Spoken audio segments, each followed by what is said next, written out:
ଭାରତର ଭୌଗୋଳିକ ଅବସ୍ଥା ସହ ଇତିହାସର ସମ୍ପର୍କ। ଭୂଗୋଳରୁ ଆସିଛି ଭୌଗୋଳିକ। ଭୂଗୋଳ ମାନେ ଭୂ ମାନେ ପୃଥିବୀ, ଗୋଲ ମାନେ ମଣ୍ଡଳ।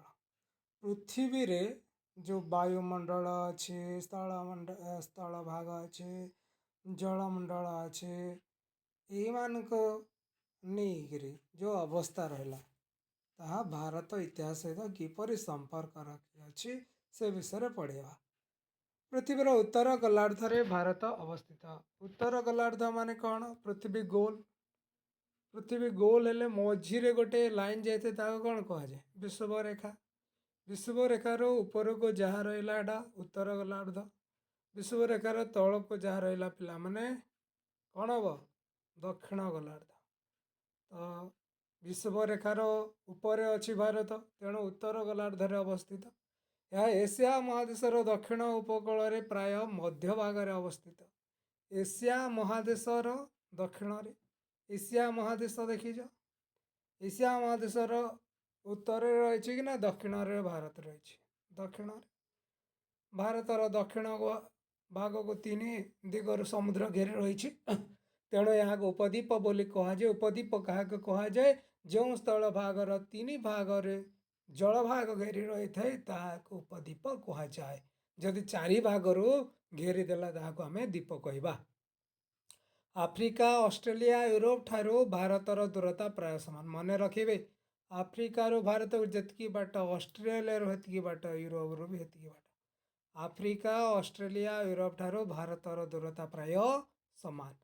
ପ୍ରାଚୀନ ସଭ୍ୟତାର ବିକାଶ ଘଟିଥିବା ଦେଶଗୁଡ଼ିକ ଭାରତର ସୀମାକୁ ଲାଗି ଓ ଭାରତ ଠାରୁ ଅନତି ଦୂରରେ ରହିଅଛି। ଏହିସବୁ ଦେଶ ମଧ୍ୟରେ ଭାରତ ଉତ୍ତର ପୂର୍ବ ସୀମାରେ ଚୀନ। ମନେ ରଖିବେ, ଭାରତର ଉତ୍ତର ପୂର୍ବରେ କିଏ ଅଛି? ଚୀନ। ପଶ୍ଚିମରେ ଇରାନ ରହିଥିବା ବେଳେ ଇରାକ, ଇସ୍ରାଏଲ, ମିଶର, ଗ୍ରୀସ ଆଦି ଦେଶ ଆମ ଦେଶଠାରୁ ଅନତି ଦୂରରେ ଅବସ୍ଥିତ। କହିବେ ପଶ୍ଚିମରେ ପାକିସ୍ତାନ ଅଛି। ପାକିସ୍ତାନ ଅତୀତରେ ଭାରତର ଅଂଶବିଶେଷ ଥିଲା, ତାହା ଭାରତ ସହିତ ଜଡ଼ିତ ଥିଲା। ଭାରତର ପ୍ରାକୃତିକ ବିଭାଗ। ପ୍ରାକୃତିକ ଗଠନ ବିବିଧତା ଅନୁସାରେ ଭାରତକୁ 6ଗୋଟି ଭାଗରେ ବିଭକ୍ତ କରିଛି। ପ୍ରାକୃତିକ ଗଠନ ଅନୁସାରେ ଭାରତକୁ କେତେ ଭାଗରେ ବିଭକ୍ତ କରାଯାଇଛି? 6 ଭାଗରେ। ସେଗୁଡ଼ିକ ହେଲା ହିମାଳୟ ପାର୍ବତ୍ୟ ଅଞ୍ଚଳ, ଉତ୍ତରସ୍ଥ ସମତଳ ଅଞ୍ଚଳ, କେନ୍ଦ୍ରସ୍ଥ ମାଳ ଅଞ୍ଚଳ, ପଶ୍ଚିମସ୍ଥ ମରୁଭୂମି, ଉପକୂଳସ୍ଥ ସମତଳ ଭୂମି, ସମୁଦ୍ର ମଧ୍ୟସ୍ଥ ଦ୍ୱୀପ ସମୂହ। ଏଗୁଡ଼ିକ ମଧ୍ୟରୁ କେନ୍ଦ୍ରସ୍ଥ ମାଳଭୂମି ଓ ପଶ୍ଚିମସ୍ଥ ମରୁଭୂମି ଯଥାକ୍ରମେ ବୃହତ୍ତମ, କ୍ଷୁଦ୍ରତମ। ତ ମନେ ରଖିବେ, ସବୁଠାରୁ ବୃହତ୍ତମ କିଏ? କେନ୍ଦ୍ରସ୍ଥ ମାଳଭୂମି ହେଉଛି ସବୁଠାରୁ ବୃହତ୍ତମ, ଆଉ ପଶ୍ଚିମସ୍ଥ ମରୁଭୂମି ହେଉଛି ସବୁଠାରୁ କ୍ଷୁଦ୍ରତମ। କେବେ ଦ୍ୱୀପ କରିବେନି। ପଶ୍ଚିମସ୍ଥ ମରୁଭୂମି ହେଉଛି ସବୁଠାରୁ କ୍ଷୁଦ୍ରତମ ପ୍ରାକୃତିକ ଅଞ୍ଚଳ। ଭାରତର ବୃହତ୍ତମ ପ୍ରାକୃତିକ ଅଞ୍ଚଳର ନାମ କ'ଣ? କେନ୍ଦ୍ରସ୍ଥ ମାଳଭୂମି। ଭାରତର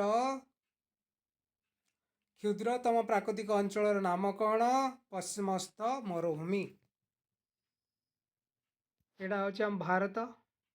ଭାରତର ଉତ୍ତରରେ ଏଇ ହିମାଳୟ ରହିଛି। ହିମାଳୟ ଜଷ୍ଟ ତଳକୁ ଗଲେ ଗାଙ୍ଗେୟ ସମତଳ ଭୂମି। ତାପରେ ଏଇଟା ଦକ୍ଷିଣାଞ୍ଚଳ ମାଳଭୂମି। ଆଉ ବର୍ତ୍ତମାନ ଏଠାରେ ଦେଖିବାକୁ ପାଇବେ ଥର୍ ମରୁଭୂମି। ଆଉ ସମୁଦ୍ର କୂଳବର୍ତ୍ତୀ ଅଞ୍ଚଳରେ ଏଇଟା ଉପକୂଳ ରହିଅଛି ଏବଂ ଦ୍ୱୀପ ସମୂହ ଏଇଟା ଆଣ୍ଡାମାନ ନିକୋବର ଦ୍ୱୀପ, ଏପଟେ ରହିଲା ଲାକ୍ଷାଦ୍ୱୀପ ଦ୍ୱୀପ। ଭାରତର ପ୍ରାକୃତିକ ବୈଶିଷ୍ଟ୍ୟ। ଭାରତର ଇତିହାସକୁ ଏହାର ପ୍ରାକୃତିକ ବିଭାଗ ଗୁଡ଼ିଏ ଅନେକାଂଶରେ ପ୍ରଭାବିତ କରିଅଛି। ଭାରତର 4ଗୋଟି ପ୍ରଧାନ ପ୍ରାକୃତିକ ଅଞ୍ଚଳ ରହିଛି, ଯେଗୁଡ଼ିକ ହେଲା ପାର୍ବତ୍ୟ ଅଞ୍ଚଳ, ନଦୀ ଉପତ୍ୟକା ଅଞ୍ଚଳ, ଜଙ୍ଗଲ, ଉପକୂଳବର୍ତ୍ତୀ ସମତଳ ଅଞ୍ଚଳ। ପାର୍ବତ୍ୟ ଅଞ୍ଚଳ।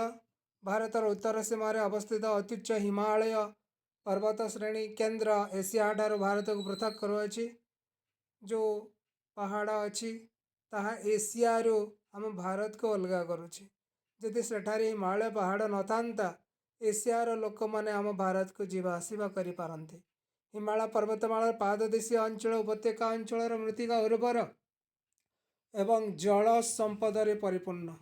हिमालयर पाददेश जो जगह अच्छी हिमालय जो माटी चली आसी थाए से अंचल जमा होता है पटु भाव ता उर्वर होता है एवं जल संपदर परिपूर्ण। हिमालय तो नदी गंताघर नदी मानक परिपूर्ण हिमालय हिमालय से नदी गुड़िकर जो पानी आसी भी उपलब्ध होता है। ये सब सुविधा थिबारु यही अंचल कृषि उपयोगी घन जनबसति पूर्ण होता है। हिमालय पाददेश जो उपत्यका थाए सेठारे घन जनबसति देखा जाए कारण कृषि कार्य भल भाव होता है। अतिच हिमालय पर्वतमाला अतिक्रम करी उत्तर दिगरु भारत को प्रवेश करने कष्टकर किंतु उत्तर पश्चिम पार्श्वर थिबा पार्वत्य अंचल केतेक संकीर्ण गिरिपथ थाए। पिला माने गोटे वर्ड आसला गिरिपथ गिरी मध्य पथ गिरी माने पर्वत पर्वत मध्य जो पथ पर्वत पारी है आर अन्य पार्श्व को जीवाई जो रास्ता जो मार्ग थाए ताहाको आमे गिरिपथ कहवा। यही पथ दे विभिन्न समय आक्रमणकारी व्यवसायी परिव्राजक माने भारत को आसिछंती। सामान्य आसीबा फल से चलनी दर्शन भाषा साहित्य आदि द्वारा आम संस्कृति प्रभावित होइछि। दक्षिण भारतर मालभूमिर पूर्व पार्श्वर पूर्वघाट पर्वतमाला पश्चिम पार्श्वर पश्चिमघाट पर्वतमाला अवस्थित। पश्चिमघाट पर्वतमाला भारतर मध्य भागर दक्षिण प्रांत जाए विस्तृत। पश्चिमघाट पार्वत्य अंचल प्रचुर वर्षा होथिबारु यह घन जंगल पूर्ण। यह छड़ा दक्षिण भारत रे अधिकांश अंचल पहाड़िया और मृत्तिका अनुर्वर किंतु खनिज संपद रे परिपूर्ण। नदी उपत्यका समूह आम देश हिमालय पर्वत अंचल और दक्षिण भारतर मालभूमि मध्य एक विस्तीर्ण समतल अंचल पूर्व पश्चिम हो लंबी रही। सिंधु गंगा ब्रह्मपुत्र आदि चिरस्रोता नदी गुड़िक पटुमाटी द्वारा यह समतल अंचल सृष्टि होइछि। सिंधु नदी गंगा नदी और ब्रह्मपुत्र नदी माने चिरस्रोता नदी माने सबुदिन यही नदी रे जल प्रवाहित होता है। यही अंचल मृत्तिका उर्वर और प्रचुर जल मिलुथिबारु एठारे विभिन्न शस्य उत्पादन कराइथाए। तेणु यही अंचल बहुत लोक बास करती। यही सब कारण नदीकूल मानक प्राचीन सभ्यता मान गढ़ी उठिथिला। जंगल भारतर हिमालय पर्वतमांचल पाददेश और पश्चिम घाट पर्वतमालार पश्चिम पार्श्वर प्रचुर वृष्टिपात होता जो यह सब अंचल घंच अरण्य देखा जाए। यह छड़ा दक्षिण भारतर अधिकांश अंचल पूर्व और उत्तर पूर्व भारतर केतेक अंचल अरण्य देखा जाए।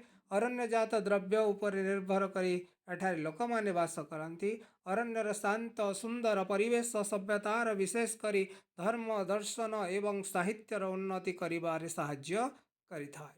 तो मने रखिबे अरण्य शांत सुंदर परिवेश दे थाए। सभ्यता विशेष करी धर्म दर्शन और साहित्यर उन्नति करिबारे मध्य जंगल साहाय्य करे। साहित्य को किपरि भाव उन्नति करिवो जेतेबेले कविटी जंगल को जाइथिबो जंगलर सुदृश्य देखी ता मनरे विभिन्न माने काल्पनिक छवि अंकी हो जाए जहाँ को किसी साहित्य परिणत करिथाए। उपकूलवर्ती समतल अंचल आम देशर पश्चिम पार्श्वर अरब सागर पूर्व पार्श्वर बंगोपसागर रही। उपकूल समतल अंचल ठारे पूर्व उपकूल समतल अंचल अधिक प्रश्न मन रखिए। पश्चिम उपकूल टिके संकीर्ण पूर्व उपकूल टिके प्रशस्त प्रशस्त माने चौड़ा। पश्चिम उपकूल समतल भूमि गुजरात ठारू केरल पर्यंत एवं पूर्व उपकूलस्थ समतल भूमि ओडिशा ठारू तमिलनाडु पर्यंत विस्तृत। साबरमती माही नर्मदा ताप्ती आदि नदी गुड़िकर पटुमाटी द्वारा पश्चिम उपकूलस्थ समतल अंचल गठित होइथिबा बेले महानदी कृष्णा कावेरी गोदावरी आदि नदीर पटुमाटी द्वारा पूर्व उपकूल समतल भूमि गठित होता है। समुद्र उपकूलवर्ती समतल भूमि अत्यंत उर्वर और कृषि पाई बेस उपयोगी। तेणु ए अंचल घन जनबसति देखा जाए। उपकूलवर्ती समतल अंचल अवस्थित नदी मुहाण गुड़िक अनेक बंदर गढ़ी उठिथिला जहाद्वारा सामुद्रिक वाणिज्यर उन्नति घटिथिला। यही अंचल अनेक सहर गढ़ी उठिथिबार देखा जाए।